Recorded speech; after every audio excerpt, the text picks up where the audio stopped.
Hey everybody, Main Brew Guy here. Finally getting to this glycol build I've been talking about. So let's get started. This is episode 1. Cheers.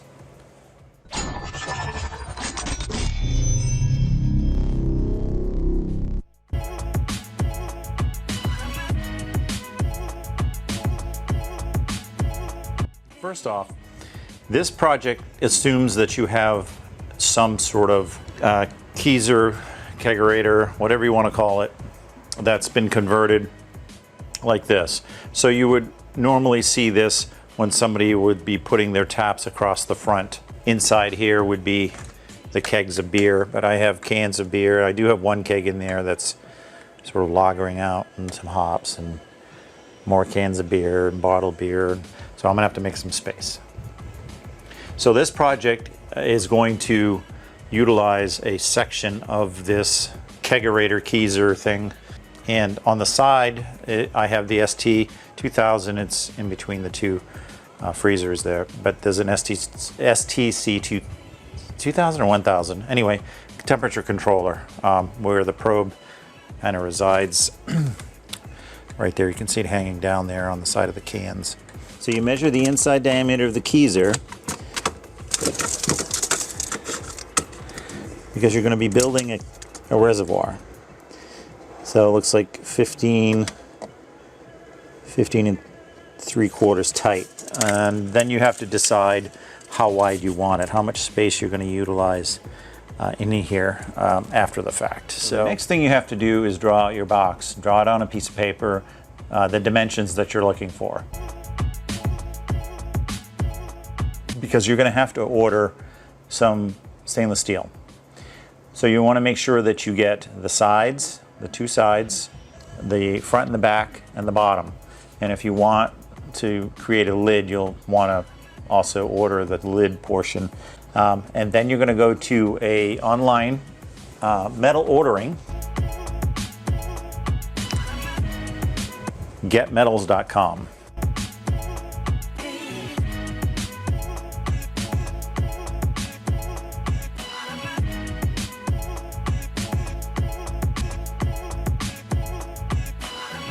You're going to enter your dimensions.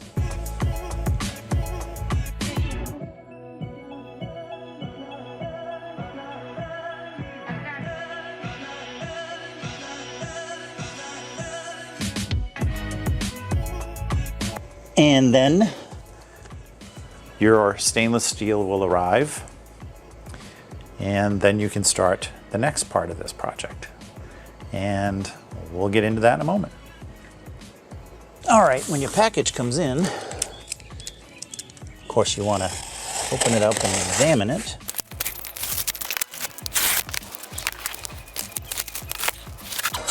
Bottom, and then sides, like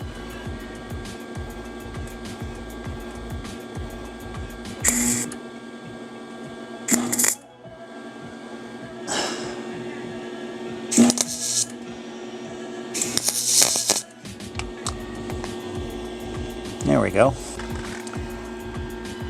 Okay, so a little tack weld there, a little tack weld on the bottom. I'll put a little tack in the middle, and then I'll start assembling the box by tacking everything in place before I start welding. That way I can make sure everything lines up.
All right, here's the reservoir.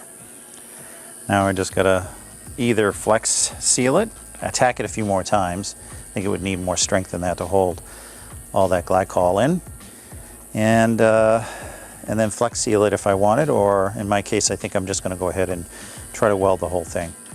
We'll see. But definitely needs more than just a few tack welds, so it won't hold water otherwise. I could use the brackets too, and that is an option for those who don't want to weld, okay?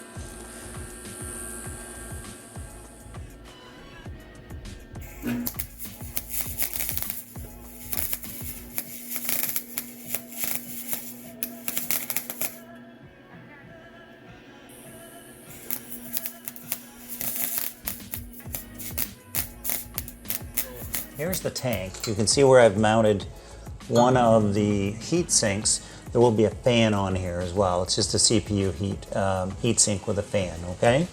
And then the next one will go approximately in the same position. All right. They're hard mounted with the same dielectric compound that you would put on a CPU. And on the inside of the tank, this heat sink will go on the back side of that, behind those two items in about this position. So the theory here is that this will help with the thermal, basically the thermal dynamics of the tank, hopefully pulling some of the heat that's generated from the glycol coming in to get exchanged in the keezer. For now, what we're just doing is we're mounting them, we're making sure they're watertight, so everything gets sealed afterwards. The screws are sort of flat, so what I'll do is where the screw holes are mounting and holding that in, I will countersink a large area where those screws are, so that this will lay flat as it can, because it's kind of buckled a little bit, lay flat as it can in there to be able to get a good heat exchange between the metals, and hopefully able to keep that glycol cool enough in this Florida heat. So that's going to be the test. Okay, this is the finished tank. It kind of looks like a robot there, doesn't it? We have the two heat sinks and the fans, 5-volt power supply here. So all I need to do is connect the AC here. I'm going to use quick disconnects just like here for the glycol. Also quick disconnect for the pump itself, and I'll show you that inside. Have a little close up here on the power supply itself. 5-volt power supply. They're not much. I think there was like $7. Line in would be AC. I'll hook up a quick disconnect similar to this, but not like this. It's not going to have an exposed end. I don't want anybody getting electrocuted, including myself. And then the fans themselves on heat sinks with the dielectric compound, as previously mentioned. There's a heat sink in there as well. This is the return, which is just going to dump inside here. There's the FTS pump. So the tank will slide, it'll slide down inside the keezer, and then I'll fill it with glycol water mixture. It doesn't need to be straight up glycol. It probably will never freeze in there anyway, but I'll add some as a deterrent to freezing. I'm also going to run a switch to the front that actually turns these fans on even when this is not operating. And the reason being is that I may want to circulate the air inside my keezer, because the bottom is a little frosty and the top is a little warmer. So I think if I just had some air mixing around in there all the time, it would be helpful to maintain more level temperature setting in there. If this doesn't work, of course, it's going to be a lot of video footage for nothing. Okay, finally getting to the leak check on this thing. And hey, it's a good thing you leak check it. Definitely want to leak check it. And yeah, that screw there is leaking, as you can see. Well, the rest of them seem to be good. That one went in slightly at an angle, and I think that might be the reason why it's leaking. The seams look to be good. I know there's nothing going on the other side.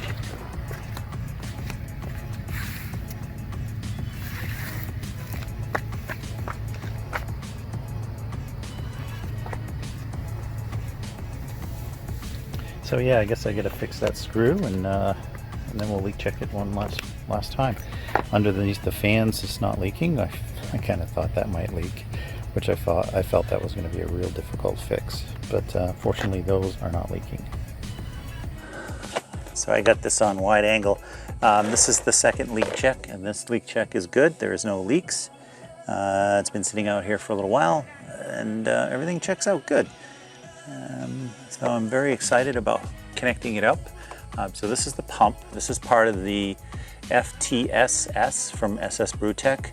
I think it's the kit that allows you to either do the 7-gallon brew buckets, and I think possibly the 14-gallon brew buckets with just this pump. I'm going to utilize this pump for both the SS Brew bucket and also when I do a double batch using my Blickman 14-gallon fermenter. So the first test, of course, will be seeing if we can maintain temperatures with the brew bucket in the Florida heat utilizing this method. And if it's able to maintain, then I'll move over and try to see if I can maintain 10, 11 gallons worth of water at let's say 70 degrees, and then we'll move down from there if we can and see how low we can go, so to speak.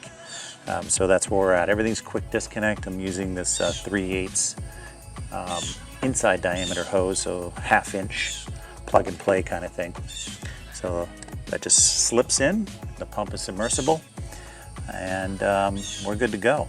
All right, I'm gonna dump the water out and start phase 2 of the project, which is inserting it into the keezer and getting it all wired up and plumbed up.